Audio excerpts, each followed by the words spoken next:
প্রিয় সাংবাদিকবৃন্দ, প্রথমে আপনাদেরকে ধন্যবাদ জানাই এখানে উপস্থিত হয়ে আমাদের সংবাদ সম্মেলনটিকে সফল করার জন্য। আমরা 43তম BCS এর গ্যাজেট বঞ্চিত 65 জন ক্যাডার অফিসার আজ এখানে একত্র হয়েছি আপনাদের মাধ্যমে সবার কাছে আমাদের সাথে হওয়া বঞ্চনা ও তার প্রেক্ষিতে আমাদের কিছু ন্যায্য দাবি তুলে ধরার জন্য। সাংবাদিক বন্ধুগণ, আপনারা অবগত আছেন যে দীর্ঘ প্রায় 5 বছর ধরে পর্যায়ক্রমে প্রিলিমিনারি, রিটেন ও ভাইভায় উত্তীর্ণ হয়ে বাংলাদেশে একজন প্রার্থী BCS ক্যাডার হিসেবে সরকারি কর্ম কমিশন কর্তৃক সুপারিশপ্রাপ্ত হয়। পরবর্তীতে স্বাস্থ্য পরীক্ষা ও পুলিশ ভেরিফিকেশন শেষে জনপ্রশাসন মন্ত্রণালয়ের মাধ্যমে তারা নিজ নিজ ক্যাডারে গ্যাজেটভুক্ত হয়ে নিয়োগপ্রাপ্ত হয়।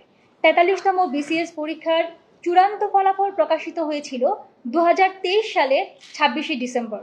এরপর স্বাস্থ্য পরীক্ষা শেষে শুরু হয় পুলিশ ভেরিফিকেশন। ইতোমধ্যে জুলাই বিপ্লবের মাধ্যমে 5ই আগস্ট দেশে সরকার পতন ও পরবর্তীতে অন্তর্বর্তীকালীন সরকার গঠিত হলে পুনরায় নতুন করে পুলিশ ও প্রশাসনিক ভেরিফিকেশন শুরু হয় এবং 2024 সালের 15ই অক্টোবর 2064 জনকে গ্যাজেটভুক্ত করে জনপ্রশাসন মন্ত্রণালয় প্রজ্ঞাপন জারি করে, যা বাংলাদেশ গ্যাজেটের অতিরিক্ত সংখ্যায়ও প্রকাশিত হয়। প্রজ্ঞাপনে আমাদের যোগদানের তারিখ বলা হয়েছিল 17ই নভেম্বর 2024। এ সময় অনেকেই কাঙ্ক্ষিত ক্যাডার সার্ভিসে যোগদান করার জন্য বিভিন্ন সরকারি, বেসরকারি এমনকি ভিন্ন ক্যাডারের চাকরি হতে ইস্তফা দেয়। অনেকে অন্যান্য চাকরির পরীক্ষায় অংশগ্রহণ করা থেকে বিরত থাকে অন্যদেরকে সুযোগ করে দিতে। কিন্তু হঠাৎ করে নোটিশ জারির মাধ্যমে এই যোগদান পিছিয়ে 17ই নভেম্বর থেকে 1 জানুয়ারি 2025 করা হয়। সবাই যখন যোগদানের প্রস্তুতি নিচ্ছিল, ঠিক তখন যোগদানের মাত্র 2 দিন আগে 30 ডিসেম্বর 2024 গ্যাজেট বাতিল ঘোষণা করে সে স্থলে নতুন গ্যাজেট প্রতিস্থাপিত হয়, যেখানে নতুন গ্যাজেট থেকে বাদ পড়ে 227 জন। এই 227 জনের দীর্ঘ সংগ্রাম আর কষ্টের গল্প আপনারা জানেন সাংবাদিক ভাইয়েরা।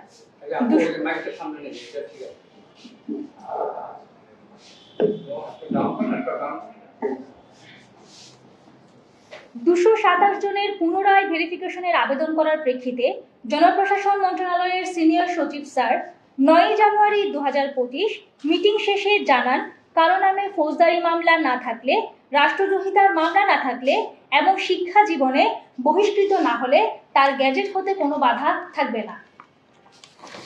কিন্তু দীর্ঘ প্রায় 4 মাস কেটে গেলেও যখন গ্যাজেট হয় না, তখন 227 জন বাধ্য হয়ে ঢাকা বিশ্ববিদ্যালয়ের রাজু ভাস্কর্যে আমরণ, অনশন ও অবস্থান কর্মসূচিতে বসে। এর আগে অনেকবার সচিবালয়, ঢাকা বিশ্ববিদ্যালয়ের সেন্ট্রাল লাইব্রেরি ও প্রেস ক্লাবে তারা তাদের দাবি জানায়। অবশেষে 20 মে 2025 একটি সম্পূরক গ্যাজেট প্রকাশ করা হয়, যেখানে 227 জনের 162 জন গ্যাজেটভুক্ত হন। কিন্তু এবারও বাদ পড়েন 65 জন। সচিব স্যারের 3টি ক্রাইটেরিয়াতে না থাকলেও এই 65 জনের অনেকেই ত্রুটিপূর্ণ ভেরিফিকেশনের রিপোর্টের কারণে বাদ পড়ে।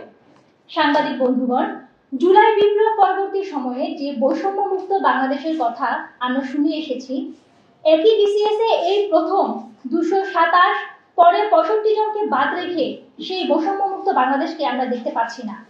অন্তর্বর্তীকালীন সরকারের মাননীয় প্রধান উপদেষ্টা মহোদয় বলেছিলেন, বাংলাদেশে জন্মগ্রহণ করা মাত্রই সকলের পাসপোর্ট প্রাপ্তির অধিকার জন্মায়। উনি পাসপোর্ট গ্রহণে পুলিশ ভেরিফিকেশন বন্ধ করেছেন।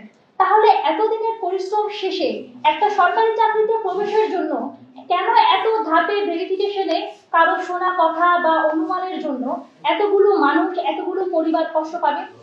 সিভিল সার্ভিসকে বলা হয় একটি দেশের স্টিল ফ্রেম, যা রাষ্ট্রের প্রশাসন ব্যবস্থার মেরুদণ্ড স্বরূপ। কল্যাণ রাষ্ট্রে সিভিল সার্ভিস হয়ে থাকে জনমুখী, মেধাভিত্তিক ও অরাজনৈতিক। বিগত 40তম BCS থেকে বাংলাদেশের শতভাগ মেধার ভিত্তিতে কোটা মুক্তভাবে সিভিল সার্ভিসে নিয়োগ হয়ে আসছে। দীর্ঘ সময়ের অধ্যবসায় শেষে মেধার ভিত্তিতে একজন প্রার্থী যখন BCS ক্যাডার হিসেবে মনোনীত হয়, তার ভেরিফিকেশন প্রক্রিয়া হওয়া উচিত ছিল নির্দিষ্ট বিধি বা নীতিমালা অনুযায়ী। জাতি, গোষ্ঠী, রাজনীতি নির্বিশেষে নিরপরাধ সবাই যোগ্যতা অনুযায়ী চাকরি পাবে। বৈষম্যহীন বাংলাদেশে এটি আমাদের চাওয়া।